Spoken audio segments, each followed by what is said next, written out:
Ustedes han de saber que yo mido 153 centímetros. El papá que llega, enojadísimo, medía casi 2 metros. Y llegó y me dijo, levantando el dedo, me dijo, la voy a demandar. ¿Cómo es posible que el primer día de clases mi hijo salga así? Y es que era tan aparatoso, estaba sangrando, le sangraba el labio.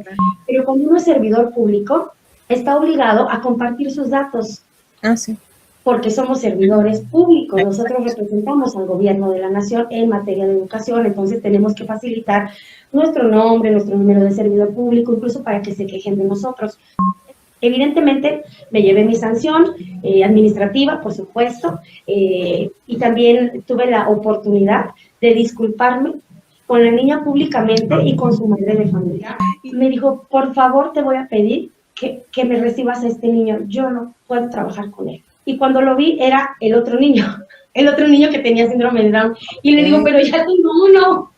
Y me dice, hay los que quieras míos, pero por favor, o sea, no puedo. Y su mamá un día se acercó a mí, muy avanzado el ciclo escolar. Era una mirada de realidad y era una mirada de dolor. Y me dijo, maestra, ¿verdad que él nunca va a aprender eso? Porque los otros niños ya estaban contando hasta millares. Él no pasaba del 5, se le olvidaba, ¿no? Porque parece que uno, como madre de niño con discapacidad, tiene que mendigar lo que por derecho les corresponde. Dijo la directora, dijo, compañeras, creo que va a venir un alumno sordo a esta escuela. Entonces una compañera dijo, ay no, a mí no me lo manden, ¿eh? Yo no quiero sordos, yo no sé trabajar, a mí ni me digan, es más trabajo, pues para eso que se vaya a UCAM. En ese momento nadie sabía que mi hija es ciega.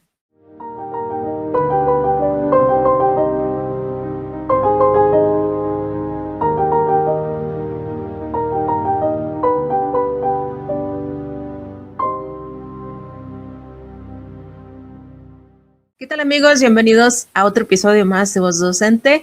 Gracias por seguir con nosotros, gracias por estar compartiendo este contenido. Recuerden, entre más difusión, pues esta voz llega a más personas. Y para contribuir a ello, el día de hoy nos acompaña la maestra Sharon Xiomara Pita Flores.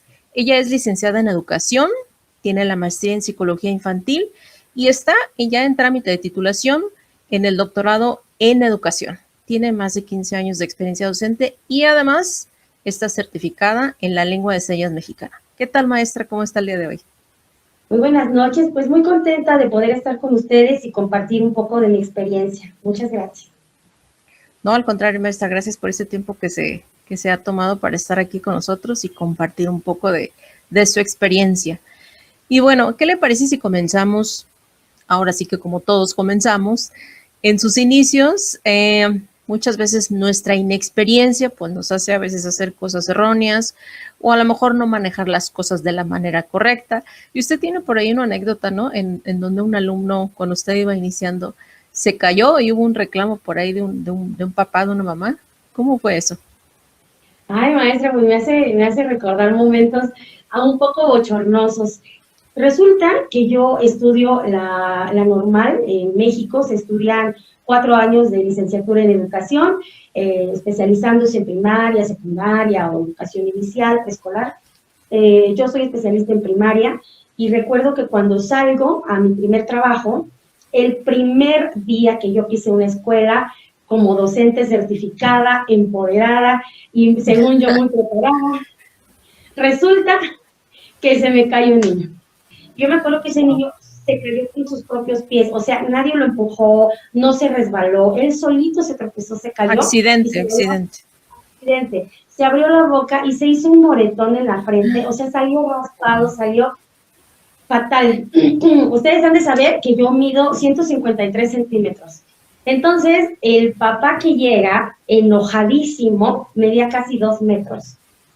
Yo me acuerdo que ese fue mi primer encontronazo con la realidad docente, porque ya no había ninguna maestra que me cubriera, yo ya no tenía ninguna tutora, yo era la maestra. Sí, la responsable. Claro, y llegó y me dijo, levantando el dedo, me dijo, la voy a demandar, ¿cómo es posible que el primer día de clases mi hijo salga así? Y es que era tan aparatoso, estaba sangrando, le sangraba el labio. Yo me sentí muy triste, pero además muy acongojada porque en la normal, en la universidad, no nos enseñan qué hacer con esos casos. Claro. Nos enseñan Yo pensé, ¿qué haría Vygotsky en este momento? ¿Qué haría Piaget? Pero Sí. no, Pues no no. había nada que Miguel Montessori pudiese ayudarme en ese momento a gestionar todo lo que estaba pasando. Pero a ver, no solamente en el otro, en mí. Yo tenía pánico, Sí, claro. tenía inseguridad, yo no sabía qué hacer, porque Ujú. insisto, no es lo mismo estar cobijado por un compañero, con un profesor docente que te Sí. ampare, Ujú. ya era yo contra el mundo, ¿no? ¿Y qué hizo? Entonces, híjole, en ese momento, pues, invoqué a la corte celestial, yo le dije al Señor, no fue culpa de nadie, porque él primero me dijo, ¿quién fue? ¿Quién lo empujó? Le dije, no fue Ujú. nadie, ni siquiera su mochila, él solito se cayó. Se fue el Señor muy enojado, me dejó con la palabra en la boca, y les quiero compartir, compañeros, que es un sentimiento de frustración que no nos dé la oportunidad del feedback, ¿no? De poder Sí, decir, de a ver, explicar. maestro, Ujú. Isaac, escucho qué pasó. Digo, igual se hubiera ido enojado, pero me dijo, la voy a denunciar, la voy a demandar, ¿no? Paréntesis, corchete, Ujú. quiero que sepan que al menos en México no pueden demandar a ningún maestro. El proceso es denuncia. Se denuncia la mala práctica, se denuncia la omisión, se denuncia el maltrato, pero no se demanda. Entonces yo no sabía y él me dijo, la voy a demandar. Yo me acuerdo que llegué casi llorando a la dirección y le dije a mi directora lo que había sucedido. Y me dijo, no se preocupe, maestra, él no la puede demandar, la va a denunciar. Y me dijo, le ofreció sus datos y yo le dije, ¿cómo? O sea, le tengo que dar mis datos para que me denuncie. Y me dijo, claro. Y compañeros, les comento esto porque a mí en la normal no me lo enseñaron en mi No, formación, claro. pero cuando uno es servidor público, está obligado a compartir sus datos Ah, sí. porque somos servidores públicos, nosotros Exacto. representamos al gobierno de la nación en materia de educación, entonces tenemos que facilitar nuestro nombre, nuestro número de servidor público, incluso para que se quejen de nosotros. Esto lo aprendí años después porque una supervisora me dijo, si vienen a la supervisión y me dicen, la maestra no me quiso dar su nombre, no me quiso dar su número, ya es doble, porque es desacato y aparte la queja que ya tenía, ¿no? Entonces, yo aprendí muchísimo y yo les invito a que todas las experiencias que nos vayan sucediendo, sean positivas o no tan positivas, las tomemos como oportunidad de aprendizaje. Ujú. Sí, no, sí. Maestra, ahorita que dijo usted, te pueden denunciar, pero no demandar. ¿Cuál sería la diferencia? Bueno, en la demanda, en México, digo, yo hablo de México porque Ujú. afortunadamente ustedes tienen alcances internacionales. No Ay, conozco legislaciones de otros países, yo soy mexicana. sí. Entonces, en México, la denuncia es cuando uno hace público una omisión, un maltrato. Generalmente se denuncian hechos violentos, hechos que son no tan favorables, ¿no? Y en la demanda uno pide, por ejemplo, cuando alguien se divorcia, hace la demanda de pensión alimenticia. Ok, Entonces una yo demando requisición. que tú me des, exacto, que tú me des. Pero en la denuncia solamente se expone lo que sucedió. Ok, muy bien. Ok, ya nos quedó claro para los que no sabíamos. Maestra, y también hablando de esta parte del comienzo de su experiencia docente, también tuvo otra situación, ¿no? Con una niña en un convivio sobre una comida, algo así. ¿Qué dijo usted algo? El mismo año, perdónenme, compréndanme, apóyenme. Por cierto, si alguno de ustedes es director o tiene algún cargo, ¿no? Como subdirector escolar, no sé, tengan mucha empatía con los docentes nuevos, porque aunque pareciera, y sí, están formados para atender un grupo, para resolver temas pedagógicos, para elaborar una planeación, o sea, todo lo que tenga que ver con características cognitivas, intelectuales, psicológicas de los niños de la edad en la que somos expertos, no nos enseñan qué sucede en un convivio escolar. No nos enseñan qué sucede cuando un niño le quita la torta al otro porque tenía hambre, pero se la comió, pero el otro ya se enojó. O sea, esas interacciones sociales que suelen suceder en la primera infancia, sobre todo, donde los niños están en formación de hábitos, en formación de valores, o sea, suceden muchas cosas. Pero resulta que esa pequeña olvidó llevar lo que le tocaba del lunch, ¿no? Íbamos a hacer un convivio, cada niño debía traer un guisado para compartirlo con sus Ok. compañeros. Entonces esta pequeña no lo trajo. Y entonces yo tuve una muy mala respuesta, y lo admito, una muy Ujú. mala respuesta, Y en México hay un conjunto maravilloso que se llama mariachi, o sea, es una música espectacular, pero el comentario que yo hice fue, ¿quieres que te traiga mariachi? Evidentemente la niña salió, le comentó a su mamá, y bueno, esto fue motivo de una denuncia. Sí, denuncia. Sí, y no lo digo para, como para sentirme orgullosa, pero sí lo digo con toda humildad, porque muchos docentes piensan que solamente compartir las experiencias exitosas, las estrellitas que nos vamos ganando, sí, claro, eso nos hace un buen docente, y la verdad es que no. Como docentes, quien pretenda enseñar nunca debe dejar de aprender. Ese fue un momento de aprendizaje para mí, fue un momento de aprendizaje brutal. Yo me di cuenta de lo que yo había hecho, porque la queja llegó a la dirección. Y cuando mi directora, besitos maestra Laura Nieves, cuando mi directora me llamó, yo tenía alrededor de 20 tantos años, ¿no? Y me acuerdo que ella me habló y para empezar me vio como una igual. No me vio como una pequeña, no minimizó mi formación. Sí, y ella me dijo, maestra Sharon, ¿se da cuenta de lo que dijo? No saben cuánta vergüenza sentí. O sea, sí claro, saben, porque también les ha pasado. Sí. Pero sentí una vergüenza, compañeros, que inundaba todo mi ser, un calor de vergüenza, todas las emociones afloraron en mi ser. Me sentí humillada por mí misma. Sí, por su acto.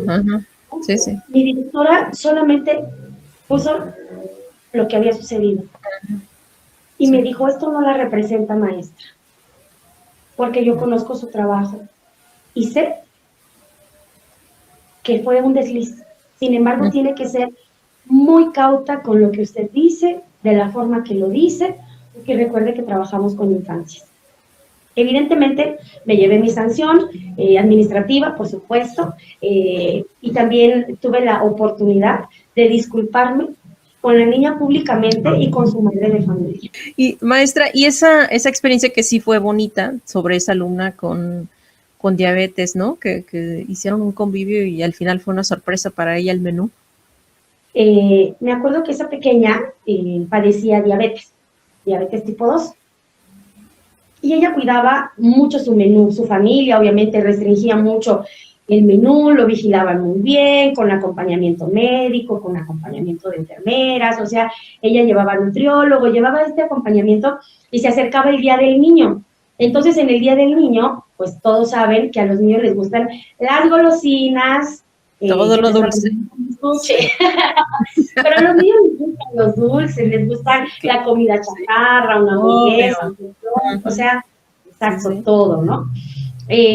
Sin embargo, un día que ella no fue, cercano a la planeación del Día del Niño, ella no fue y entonces yo les dije a los niños que qué podíamos hacer para que todos disfrutáramos, porque pues había una compañera que no iba a poder comer el menú de los demás. Entonces, las propuestas más maravillosas que ustedes puedan ni siquiera dimensionar salen de las infancias. Es que los niños tienen una mente tan extraordinaria porque se les ocurren cosas que nosotros como adultos a veces vamos coartando, ¿no? Y dijo un niño, ¿y si comemos mejor zanahorias con chile?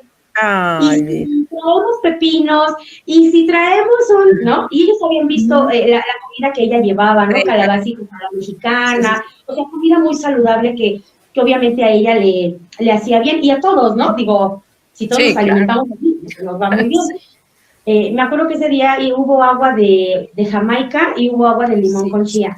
Y cuando ella vio que todos comíamos los vasitos de fruta, todos comíamos lo de ella, o sea, se sintió tan feliz y yo pude ver en su cara toda esa alegría de decir, soy parte, o sea, me hacen parte y me siento bien.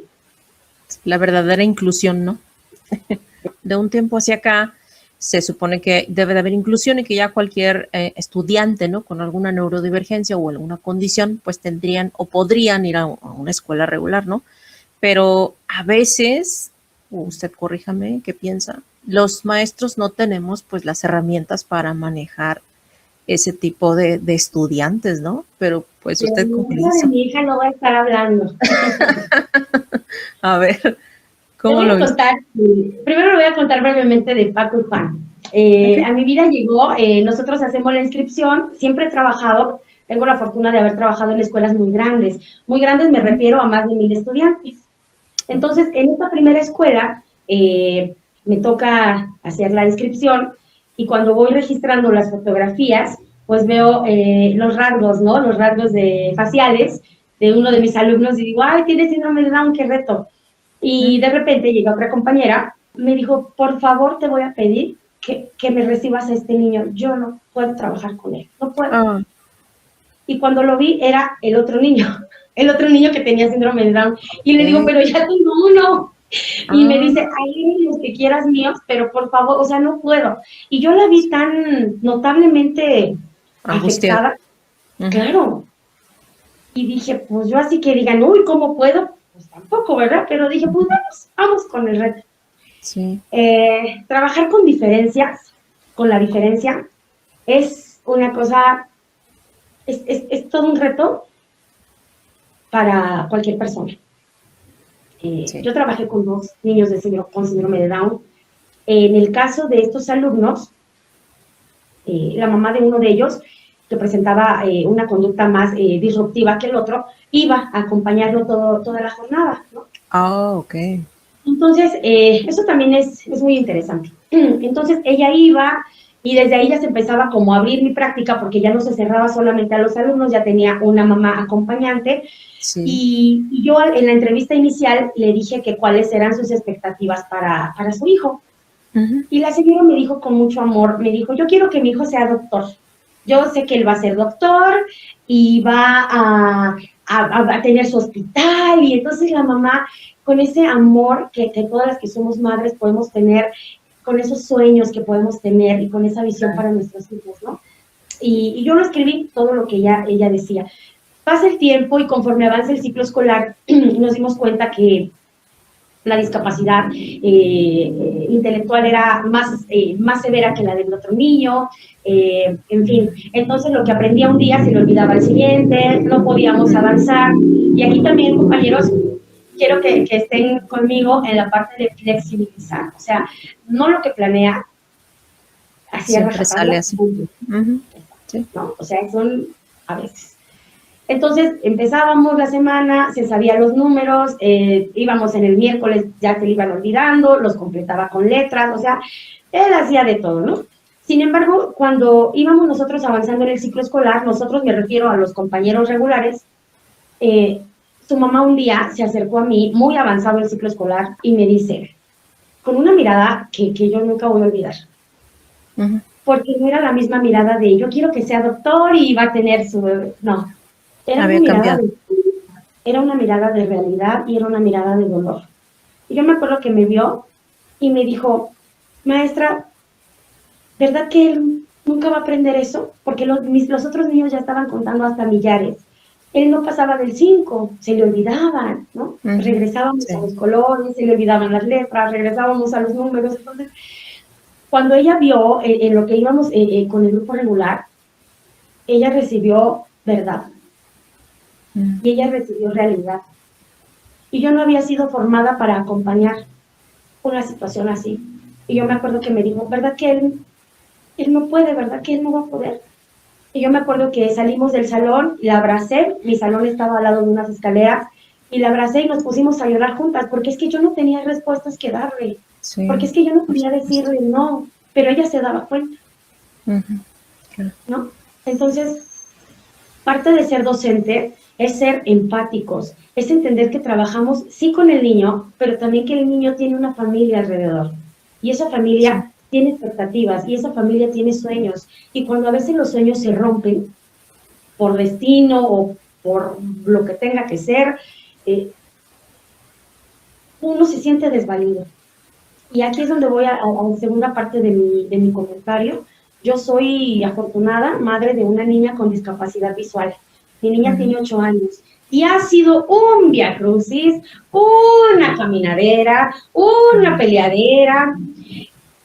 porque parece que uno, como madre de niño con discapacidad, tiene que mendigar lo que por derecho les corresponde. Sí. Lo que por derecho, desde el preescolar. La niña ya va en tercero de primaria, pero cuando inicia su educación, yo dije, ajá, ¿a qué escuela la llevo? Punto número 1. Punto número 2, yo no me presenté como doctora en educación, yo me presenté como madre de familia. Sí, sí, y sí.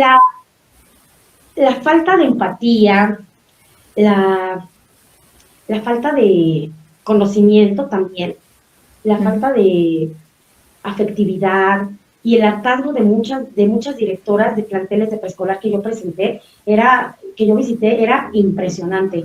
Me acuerdo que en la primera que fui, que es el más cercano a casa, le dije, es que va a venir quiero que mi hija venga aquí. Ah, sí, señora, muy bien. Tiene discapacidad visual. Híjole, no tenemos cesáreas. No, señora, es que no, aquí no podemos atenderla. Cuando, ojo, todos los que nos ven por derecho oficial en México, todos los niños, cualquier niño, por el hecho de ser mexicano o por estar en territorio escuela regular, que quiera a la escuela que sus padres elijan, a la escuela que le quede cercana. Total que con la primera, fui a la segunda, de la misma forma, me presenté como señora, cuando les decía que iba a hacer una inscripción, sí, tiene discapacidad, no se puede, no. Pero busquen y me daban, yo me jalaba de los pelos porque me daban ideas como, ¿y por qué no va a la de tal? ¿Y por qué no? Ajá. Sí, claro. Entonces, yo como madre, o sea, de niña con discapacidad, vivo los dos roles, ¿no? Porque dije, bueno, yo no supe tal vez sostener o contener a la mamá de mi alumno, pero al menos empaticé, o sea, yo no sabía qué decirle, yo no tenía una respuesta, pero tampoco le dije, no, ¿qué crees? No va a poder, no va a poder, y pues ya mejor lléveselo. No. Fue después de eso, yo le dije, ¿ahora qué quieres que hagamos? Y le digo, y si lo hacemos, que en lugar de contar del 1 al 5, cuente con monedas reales, o sea, como traspasarlo a la vida. Sí, buscar estrategias. Ajá. Sí. Entonces, ya total que ya encontré el preescolar, en el preescolar, pues también todo un drama, porque las maestras, es bien feo y bien triste, porque muchas maestras y maestros, ¿verdad? No reciben a la diferencia, ya no les digo con agrado, sino como con respeto. Desagrado. Con dignidad, ¿no? Con nada. A mí me costó mucho mi duelo, mi niña tiene 8 años, pero me costó años el duelo. Este duelo del hijo que uno quiere tener y sabes que no se va a lograr como tú quieres, ¿no? Sí, el querer el hijo perfecto, ¿no? Sí. Una misión así lo visualizamos. Diferente, tiene un proceso distinto. Entonces, cuando yo recibo la noticia de que mi niña no iba a ver, como todos los demás, pues me rompo, pero me rompo yo, se rompe mi matrimonio, o sea, se rompió absolutamente todo, ¿no? Claro, yo estaba todo alrededor. Entonces, a mí me daba mucha vergüenza, y sí lo quiero decir, o sea, me daba pena, yo decía, ay, es que ¿cómo voy a decir? Era mi duelo, ¿no? O sea, era mi duelo la negación. Sí, es normal. Sin embargo, mi actual grupo de trabajo, donde yo estoy, en la escuela estatal, que son muchísimas maestras, yo me acuerdo que me dieron seguridad, y yo en un consejo técnico, dijo la directora, dijo, compañeras, creo que va a venir un alumno sordo a esta escuela. Y digo, pues no estamos todos formados en lengua de señas, pero si te toca, y lo aceptas con profesionalismo, profesionalismo. Entonces una compañera que ya no está en mi escuela, pero dijo, ay no, a mí no me lo manden, ¿eh? Yo no quiero sordos, yo no sé trabajar, a mí ni me digan, es más trabajo, pues para eso que se vaya a un camp y no sé qué. En ese momento nadie sabía que mi hija es ciega. Ah, ¿verdad? Entonces me levanté. Me levanté y fue un momento muy difícil porque pude decirles que mi hija era diferente. Y qué feo y qué triste que antes de que la conocieran, porque a ver, los niños que tienen discapacidades es una condición de vida, pero tienen otras cualidades, o sea, son niños que tienen gustos, a mi hija le gusta bailar, le gusta cantar, le gusta Dora la Exploradora, o sea, es como tiene gustos como los demás niños. Hay que ver dentro de la diferencia dónde hay incidencia, dentro de la diferencia en qué podemos conectarnos. No es nada más como, híjole, pues no camina, ay, no habla, ay, no ve, qué horror, o yo no quiero. No es de querer o no. Nosotros no podemos elegir el grupo con el que vamos a trabajar, pero sí podemos elegir la calidad, sí podemos elegir la calidez, sí podemos elegir las estrategias, sí podemos elegir la actitud con la que vamos a trabajar durante todo el ciclo escolar. Actualmente estoy en un momento difícil, porque pues no ha sido tratada mi hija en sus derechos humanos como una persona digna, ¿no? Y sí, es feo, porque entre docentes tendríamos que, pero no nada más entre docentes, o sea, a cualquier niño se le tiene que dar una educación de calidad. Y bueno, en México es de excelencia. Precisamente estábamos hablando un poquito algo de esto en el episodio pasado con una maestra, y que también curiosamente tiene un hijo con alguna neurodivergencia, y entonces me decía que ella lo entendía por esa parte, pero que también a la vez consideraba que ciertos estudiantes con algunas discapacidades o neurodivergencias quizá tendrían que tener como unas bases, un poco, digamos, en algún centro CAM, y luego entonces ya integrarlos a una escuela regular, para que no llegaran así como que sin ninguna herramienta, para facilitar un poquito al docente. ¿Usted qué opina de eso? O a lo mejor será que es al revés, nosotros son los que tenemos que llenarnos de herramientas, ¿o cómo sería ese juego? ¿Usted qué opina? Pues fíjate que es un diálogo muy interesante que estamos teniendo, porque justamente el niño está al centro de la educación. Alrededor del niño es donde gira la educación. Hace años estuvo la escuela al centro, ¿se acuerdan? Después estuvo el profesorado al centro, luego la comunidad, pero ahora está el niño al centro. Nos debemos a ellos, ¿no? Hacia ellos, para ellos, es donde gira nuestro trabajo. La pregunta que usted me hace, maestra, yo me la hice N cantidad de veces, porque hay lugares donde en escuelas privadas, por ejemplo, la carga horaria es mayor, ¿no? Sí. Digamos, de 7 de la mañana a 4 de la tarde, a 5 de la tarde. Yo, afortunadamente, me dedico a la docencia. Tuve muchos lugares donde yo investigar dónde le convenía ir a mi hija. Y a ver, hablo del caso concreto de mi hija, porque los casos son distintos, ¿no? Cuando yo le decía a mis compañeras de USAER, a mis compañeras de UDI en la Ciudad de México, me decían que vaya a una escuela regular, porque ella solamente tiene discapacidad visual. Solamente tiene discapacidad visual. Cuando hay 2 o más discapacidades, sí es preferente que el niño vaya a un centro de atención múltiple, en México se llama CAM. Cuando tienen multidiscapacidad. Cuando tienen solo una discapacidad, no es recomendable, porque, por ejemplo, en el caso de mi niña, ella no ve, pero sí escucha perfecto y habla perfecto. Entonces me dijeron, si ella va a un CAM y escucha la ecolalia de un niño con neurodivergencia, pues es lo que va a estar escuchando y aprendiendo. Ok. ¿Le puede afectar entonces? En una escuela regular, la potencia, porque entonces su oído se educa, su oído va escuchando diferentes voces, los niños van hablando diferente, escucha cómo caminan en el patio y todo. Esas serían como para mí los caminos, ¿no? Si tiene una sola situación, pues entonces que vaya a escuela regular. Si tiene múltiple, entonces sí que vaya a un centro de atención múltiple, como es. Sí, por eso se llama así. Ok. Sí, buen punto. Maestra, hablando de estas capacidades distintas, también tuvo un alumno, pero en lo contrario, ¿no? Con altas capacidades, ¿cierto? Es importante también que nosotros aprendamos a perfilar, ¿no? Es lo que les decía, la observación, los ojos, atención. Sí. Yo veía que este niño era muy inteligente, pero ustedes saben que pues, hay niños que son inteligentes y ya. Sí, sobresalientes. Exactamente. Yo lo veía particularmente inteligente. Cuando yo le preguntaba algo, yo le decía, por ejemplo, vamos a cantar Sal Solito, ¿no? Que es una canción de niños pequeños. Sal, sol, solito, y cantábamos. Y él me decía, me daba datos del sol. Por ejemplo, me decía, ¿sabes que tardas millones de años luz en llegar?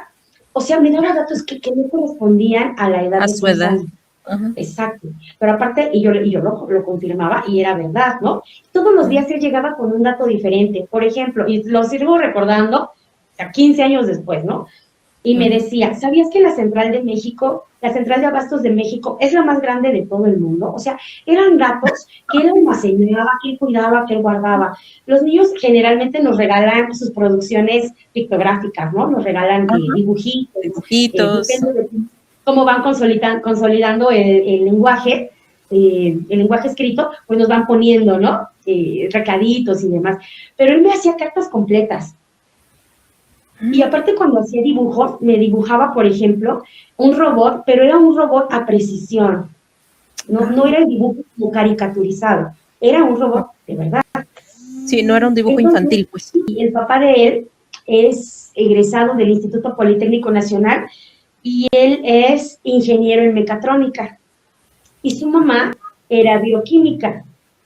Entonces, yo entrevisté a los papás y me decía su mamá, es que nunca, maestra, no lo hemos tratado como un niño, porque por mi trabajo, como soy bióloga, o sea, yo pues le respondo, si me pregunta, por ejemplo, ¿qué hay dentro del cuerpo? Pues le enseño, ¿no? Pues hay huesos, o sea, pero le va diciendo como las partes muy técnicas.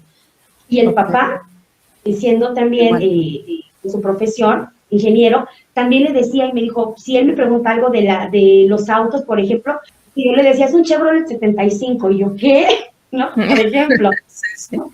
Ay, ¿cómo avioncito? Dice, no, yo le decía, mira, ese es un Hércules, ese es un Boeing, o sea, el niño tenía un bagaje cultural superior al de muchos niños. Sí, entonces, después hicieron la evaluación con la maestra de USAER y definitivamente salió con capacidades altas. Luego fue a un lugar aquí en México que se llama Sinvestap y él estuvo en el Sinvestap y desarrolló una animación digital a sus 6 años y medio, ¿no? Sí. Una cosa interesante, sí, es que el niño perfiló para poder avanzar a cuarto de primaria. ¿Era de qué? ¿De primero? De primero. Y cuando nosotros le compartimos, la maestra de USAER, la directora y yo, a los papás que estaba esta oportunidad de que el niño brincara hasta cuarto, los dos dijeron, sin voltear a verse, no. Ok. Y yo dije, ¿cómo? Y las dos le dijimos, ¿pero por qué? Y dice su mamá, no, porque yo no quiero que se salte etapas de desarrollo. Es que, ¿sabe qué, maestra? Alguna vez estuvo con nosotros una maestra que es de educación especial y ella nos hablaba de, pues, muchas condiciones, ¿no? Con discapacidad, pero que también atendía a chicos con altas capacidades. Y entonces yo le preguntaba, bueno, eso es lo que yo tenía en la mente. Yo decía, bueno, como un niño, que ha habido casos, un niño de, no sé, 11, 12 años, ¿cómo es que por sus altas capacidades va a estar en un nivel universitario? Le digo que por sus altas capacidades se lo merece, pero ¿cómo va a convivir, por ejemplo, con universitarios que a lo mejor ya tienen otro tipo de lenguaje, otro tipo de plática, que no es, que es un ambiente de adulto? ¿Cómo es que te lo vas a llevar ahí? Entonces, en esa parte yo creo que pues está de pensarse, ¿no? Maestra, ya para ir finalizando nuestra plática, bueno, se dice que últimamente los docentes, bueno, no se dice, es una realidad, ya no quieren ser docentes. Pero ¿qué les diría usted a esos jóvenes que tienen este deseo, esa inquietud, o que a lo mejor van empezando, que ya están a lo mejor en la carrera, ya son normalistas? ¿Qué les diría a estas personas que tienen esa inquietud de ser docente? Yo les digo que, primero les voy a decir a los que ya tienen muchos años, les quiero decir que gracias, porque gracias a los docentes que son jubilados o que están por retirarse, muchos de nosotros hemos sido formados y hemos abrazado la docencia de corazón. A los docentes que están en servicio, les quiero decir que resistan y que la mejor forma de resistencia es autoeducándonos, ¿no? La metacognición es lo mejor que nos puede suceder. O sea, nosotros ya estamos en un nivel donde no podemos solamente, debemos seguir actualizándonos todo el tiempo, seguir conociendo qué está pasando. Si no me está funcionando esto, ¿dónde redireccionar? Y ojo, para los que inician, para los que están en servicio, y también para los que ya se retiraron, la humildad. La humildad nos va a abrir muchísimas puertas, porque poder decir, no sé esto, no me queda claro, lo voy a investigar, ¿me ayudas? Todo eso habla de tu fortaleza como docente, porque no es que lo sepas todo, es que tengas la bondad de decir, esto no lo sé, me enseñas, ¿cómo lo haces tú? A los compañeros que se están formando en las filas del magisterio, yo los felicito porque es un trabajo de pasión. Cuando no sientan pasión, ya no vayan a trabajar. O sea, de verdad, tómense un año sabático, vayan a publicar, vayan a descansar, a meditar al mar, porque es un trabajo intenso. Yo les dije, es de alto riesgo emocional, ¿no? Es estar así, al filo, o sea, no sabes qué va a pasar mañana, no sabes con qué nos van a sorprender. Y es importante que además de conocer los procesos cognitivos de los alumnos que van a estar a su cargo, que también conozcan la norma que los rige como profesores en el sector donde ustedes se vayan a desempeñar. Vuelvo y repito, a la humildad de decirle a los compañeros que tienen más experiencia cómo lo hacen aquí, porque cada escuela se rige diferente. Aunque tengamos la misma norma, a valores entendidos, cada organización de la escuela se hace distinto desde la entrada, la salida, el control de visitas, o sea, entonces, para que no vayan a tener eventos desagradables, siempre es mejor preguntar cómo, aquí cómo se hace, ¿no? Aquí cómo lo hacen. Sí. Y ser profesionales con los padres de familia. Los padres de familia saben cuando están sus hijos en buenas manos.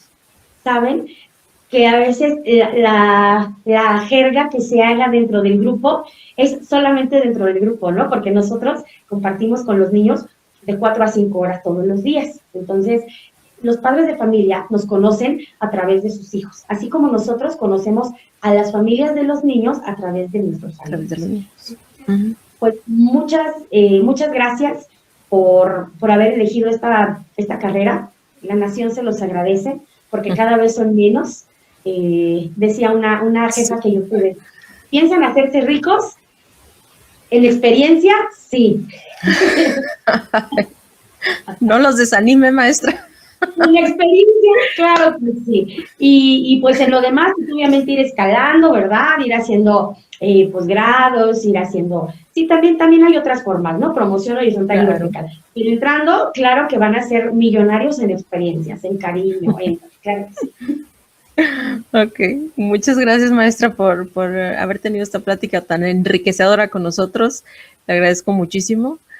Allá en casa, pues ya saben, sigan compartiendo nuestro contenido para que esta voz docente llegue cada vez más lejos. Y nos vemos en el siguiente episodio. Bye, bye. Gracias, maestra. Buenas noches. Gracias. Hasta luego. Un placer. Bye.